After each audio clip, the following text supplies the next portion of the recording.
Okay, so let's switch gears a little bit and talk about another thing that needs to be in place before we pour, and that's called the Eufer ground. We'll get into that in a minute here, but our electrical system needs to be grounded.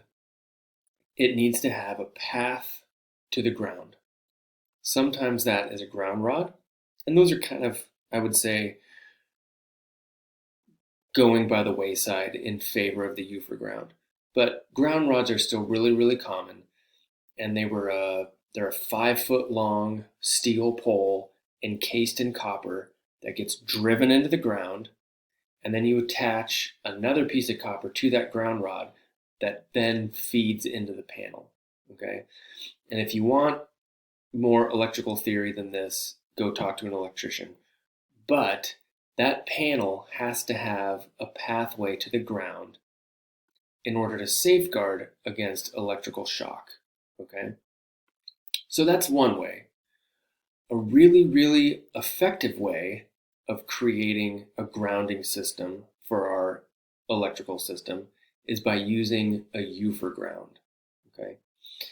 And what it is we're going to utilize the rebar that's already in our footing, already in our formwork, and we're going to attach 20 feet of number 4 copper, bare number 4 copper, to a piece of rebar in our formwork.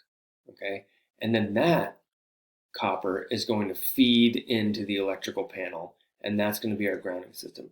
And it's very effective. Okay, instead of just a single ground rod driven into the ground, we've turned that entire foundation and all of the surface area that it has with the ground into our grounding system. Okay, and I'll just give you a brief background about the Eufer ground and why it's called a Eufer ground. So grounding systems are very effective when there's resistance in the ground. Okay, moisture in the ground creates resistance. Okay, so there was this guy, somebody Eufer, we'll call him Bob Eufer, I can't remember his name, but he was working at a military base in Arizona, I believe it was, like a munitions base, and he was grounding all of these systems to prevent like static electricity from blowing the whole place up. Okay, and he was finding that he was having to like drive ground rods in every 4 feet, and it was just getting a little silly because it's so dry in the desert. So what he stumbled upon, was digging a ditch, laying a piece of rebar in the ditch, tying copper to that, pouring concrete on it, and he was able to achieve much better resistance that way. Okay, he was able to solve the problem that way. So it became known as the Eufer ground. The inspectors really like to see this. This is something that we need to have in place before we pour, because we can't obviously come back after the concrete's in and put a Eufer ground in. So this is something that every year the electrician needs to remind me to put this in, but this is something that's really important. We want to have some plumbing done before we pour. If we're doing a slab foundation, we need to have all of the rough-in plumbing done because there's no floor to crawl underneath later. But if we're doing a perimeter foundation, at the very least, we need to dig underneath the stem wall and put in, this would be called a sleeve, or what's the other name for it? I think they call it a box out, or I can't remember exactly what they call it. But if we're using a 3-inch sewer line for our service, we would put a 4-inch line underneath that wall, and then they could come in. It's called a can. That's what it's called. It just came to me. This is a can. They're canning out. So they would put in a 4-inch can, and then they would come back and slip their 3-inch line through that can. Okay? We don't want to see the sewer line around our house. We want it to be not visible. Okay? So we want it to be subgrade. So they're going to get this underneath the perimeter foundation, and then this is all going to get covered up with concrete. So if we have a crawl space foundation, there will be plumbing underneath the house that'll be visible, that'll be accessible and maintainable, okay? But once it goes outside, it'll start dropping down below the ground and tying into the main sewer line. So this is a nice picture of the potential slab. Okay, this is kind of a generic picture, but let's shift gears. We've mostly been talking about perimeter foundations, but if we're talking about a slab, we're only going to have one set of form boards. Okay, we're still going to need to do all of our rebar. We're still going to need to do a UFA ground. We're still going to need to lay out all of our anchor bolts and stuff like that. But there's going to be a few additional steps that we're going to have to take. Okay. First of all, we need to bring in lots and lots of gravel into that slab. We're going to talk about that a little bit more. We need to lay plastic over that gravel. Okay, it's called a vapor barrier. That prevents water from traveling up from the ground, up through the gravel, into the slab. Okay, it stops water from penetrating into the slab. And we need to put a ton of rebar in that slab. Okay, but anyway, I don't want to get too deep into vapor barriers and stuff like that. We're going to talk about it here in a minute. Okay, but get ready to start thinking about the steps that we're going to have to take to prep a slab versus a perimeter foundation. And the first one's going to be gravel. The gravel that we use is called base rock, and it's a mixture of rocks and sand. And when we spread that out and get it slightly wet and then hit it with a compaction plate, it gets really, really hard. It gives us a very nice subsurface to pour our concrete on top of. Okay? We don't want to pour on top of topsoil. We don't want to pour on top of anything soft. We want to pour on top of a nice, hard base. Okay? I've said it a couple times. If our slab isn't supported underneath, it has a tendency to want to break. Okay, so we want to have a nice, flat, hard surface. Okay. Base rock can be obtained in recycled forms as well. Okay. Concrete recycling is pretty hot right now, and there are quite a few people that have grinders set up, and they will take old concrete that's been torn out. They'll take concrete, toilets, tile, old blocks, any sort of like concrete cement-based product, they can throw into a grinder, crush it all up, and make their own base rock. Okay, we'll talk more about that another day. But if we have our form boards all set up for our slab, we're going to have to do a little bit of math, and we'll get the laser out and we'll set the laser to the top of our gravel height.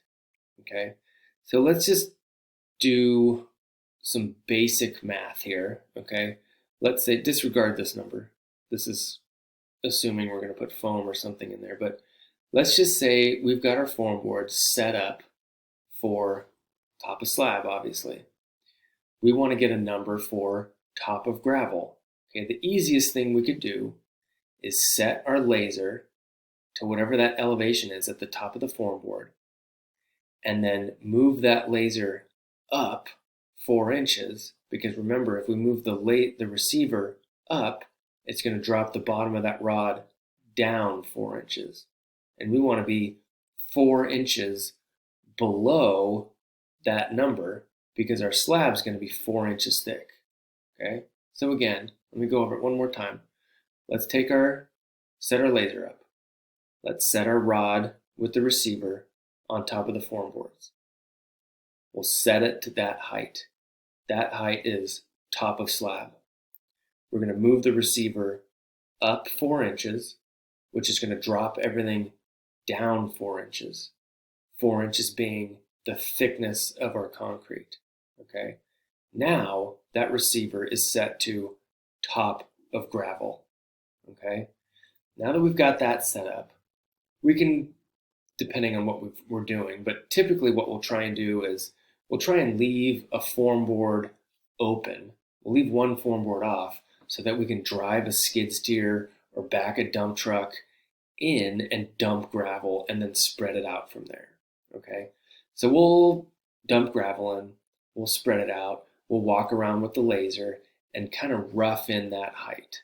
Okay, and we'll spread it out and rake it out.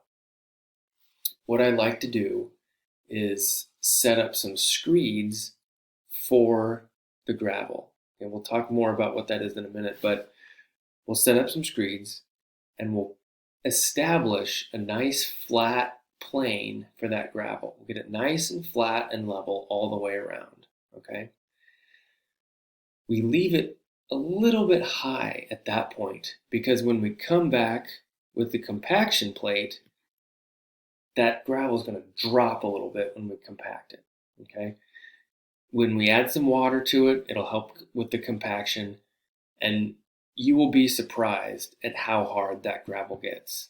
Especially, it seems like the recycled base rock gets way harder than regular base rock, okay? Here is a little video that we're going to watch about the compaction plate in action. And this is something that we own as a program, and we use it quite a bit.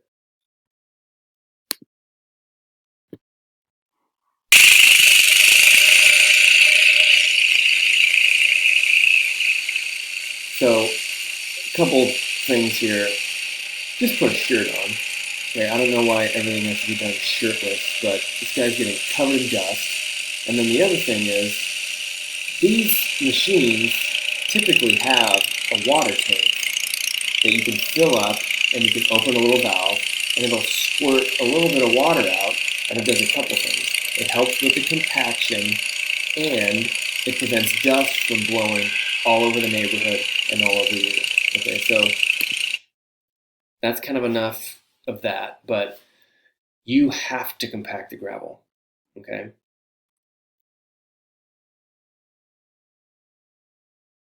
The trick, kind of, I guess the rule of thumb is for every 6 inches of gravel you add, you should compact it. It's called 6-inch lifts, okay? And so let me back up a little bit here. If we set up our laser and we determine that, oh, we need to bring in 24 inches of gravel to get that thing up to height. Okay, our subgrade's really, really low. We need to bring that up with gravel to get ready for the concrete. And I guess I kind of skipped this part, but we want to bring gravel in because we don't want to add 24 inches of concrete. Okay, one thing is our form boards wouldn't be able to hold that back. And then the other thing is it would be so very expensive.